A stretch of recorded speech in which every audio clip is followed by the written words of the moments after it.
It's mid-November now, and the blue skies and sunny days of autumn are quickly turning into rainy, windy, gray nights and days.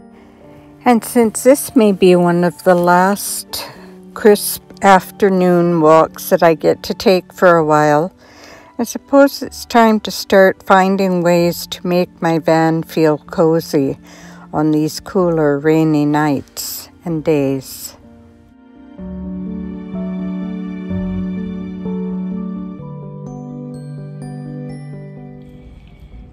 Good morning, everyone. My name is Zia, and I make videos about full-time van life.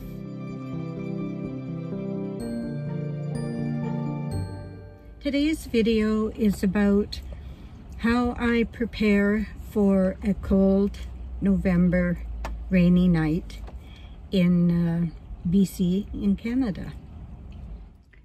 And of course we have to find a way to make Charlie cozy too, right Charlie? You need to be cozy on a cool rainy night. Now luckily our weather here on the southwest coast of BC is pretty mild most of the time. There's only maybe a few days, and that's usually maybe in January or February, where we might have temperatures drop down into the maybe -8, -10 Celsius, but that only lasts for a few days at the most. But still, when you're in a vehicle that doesn't have the kind of insulation that a house has, it can get pretty cool in here pretty fast. And I'm very lucky right now because I am in a friend's driveway and I am able to plug in to the house electricity and have a little heater in here. But I know that as the temperatures began to drop and the rain began to come in on us, some of my family and maybe some of my friends too were thinking about me and worried that I'm just sitting out in a driveway in a van. And I'm going to show you, once I get set up and all ready for bed, how cozy it is in here. And I have bought myself one very special little item that makes my van home so cozy at night. When I explained it all, especially to my brother, he went, "Oh, okay, all right. I'm basically happy with what you're doing and where you are." And funny enough, my furnace, which wasn't working very well, has started working again. So if the power ever goes out in the house, I can turn my furnace on, which actually heats the space up faster. But so it's afternoon now, and once it gets dark and I start to prepare for the nighttime, I'll do some video of that and share that with you.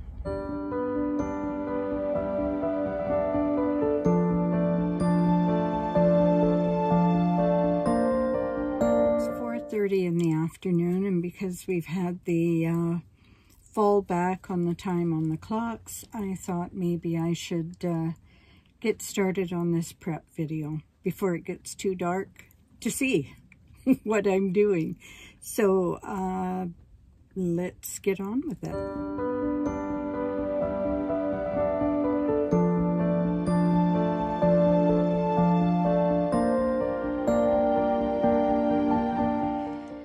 So there are the curtains for the front and the passenger and driver's door.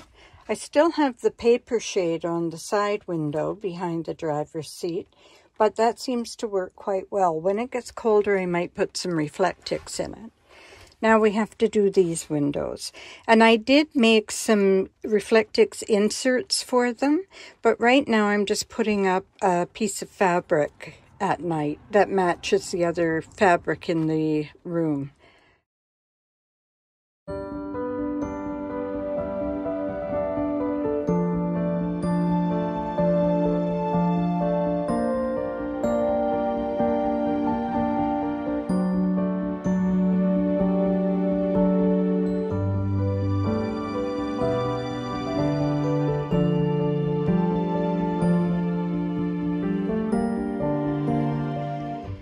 Okay, I have all the window coverings up right now. And I have the bright lights on at the moment. This is just to show you with enough light how the van looks when everything is covered up. This is actually just a quilt here that I'm not using at the moment, but it's the same fabric. There's my little side window, and you can't really see the front very well right now, unfortunately. So this is my cozy home on wheels in the evening. And I'm going to show you the thing that makes it the most cozy.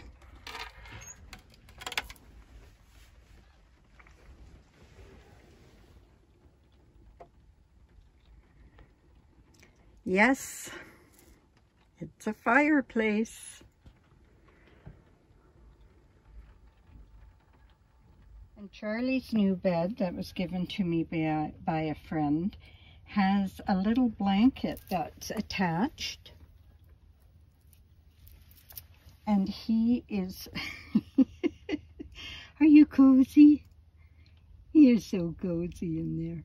So that's how I make my van cozy at night. I'll tell you, that little fireplace, it makes me so happy. I think it was about $32 or $34 Canadian. Not very expensive at all.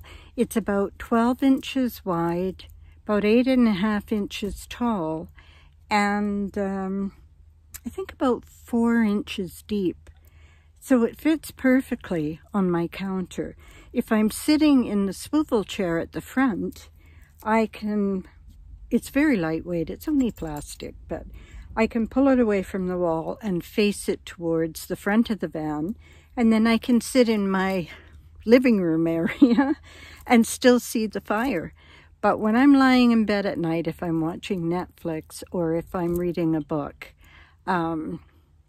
having that little fireplace there makes me so happy. I'll put a little picture, yeah, I'll try and put them in. And my little fireplace, which can be charged with the USB cord. So I can, right now it's plugged into my Jackery. My Jackery is in this cupboard right at the corner of the bed.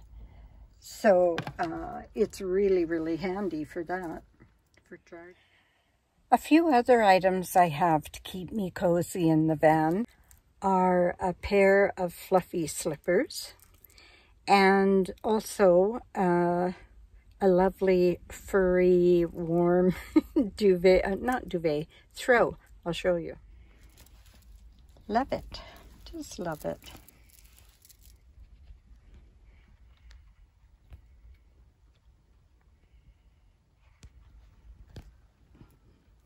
I've got my little boy.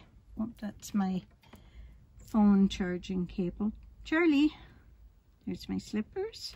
Charlie, Charlie, are you cozy?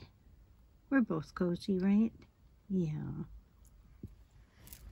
On the wall here, I have my thermostat right next to the bed where I can reach it. I have found that for myself, to be able to live in this little space, I need to make it reflect myself as much as possible. I need it to be as cozy and comfortable as possible for me and for Charlie. I realized I'm very blessed.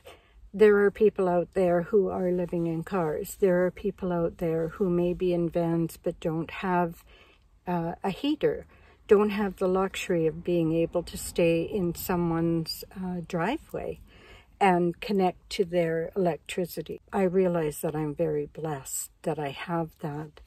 I have found that no matter what a woman's situation is, I haven't met a lot of single men in vans, so I don't know. But I know that the women always try and make it a cozy haven for themselves. They try to make it a a restful retreat.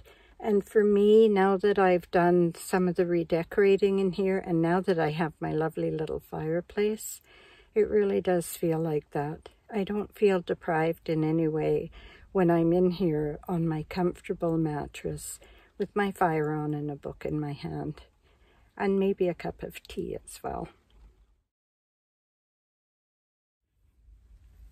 Last night, after I finished prepping for the evening, and we were all cozy and snug in the van, a storm came in, and oh my gosh, what a night we had.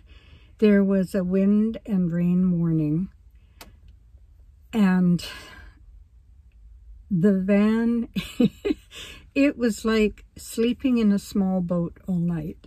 It was rocking back and forth, and sometimes the gusts of winds hit the van so hard that it was like a banging sound and startled me. I actually, and the rain was just streaming down the van. It was an almost sleepless night because there was so much movement and howling wind that I was still awake at 3:45 this morning. And then when I finally did fall asleep, I was awake every hour after that until it was time to get up. Even though we didn't sleep very well, Charlie did. He'll sleep through anything. Fireworks don't bother him either. What's he doing back there? Charlie! No. Up. Good boy. There you go. There you go. Okay. There you go. You say hello. What's he saying? Yeah, Charlie will sleep through anything. But even though I didn't get much sleep last night, we were perfectly dry and warm all night long. And the good thing about being retired is that even if I do have a bad night's sleep, I can always have a nap the next day, or go to bed early, or sleep in if I want to. So it was an uncomfortable night from a sleeplessness point of view, but we were perfectly fine. Right? We were perfectly fine. Yes, we were. Yeah. So I think I'm going to leave the video here for today. I want to thank everyone, all the new subscribers, and thank all of you who have been with me from the beginning. I am so very grateful for all of you. I really do love this community. My fireplace, let me know what you think about that. They have some too that look similar to that, but they look like little lanterns, and they're quite pretty too. But this one's going to work really well for me. It doesn't give off any heat. It's just visual. But one of the things that I miss most about being in a sticks and bricks is a fireplace and a bathroom, a proper bathroom. Wherever you are in the world, you know I always hope you have a wonderful, wonderful day. And we're going to say bye-bye for now.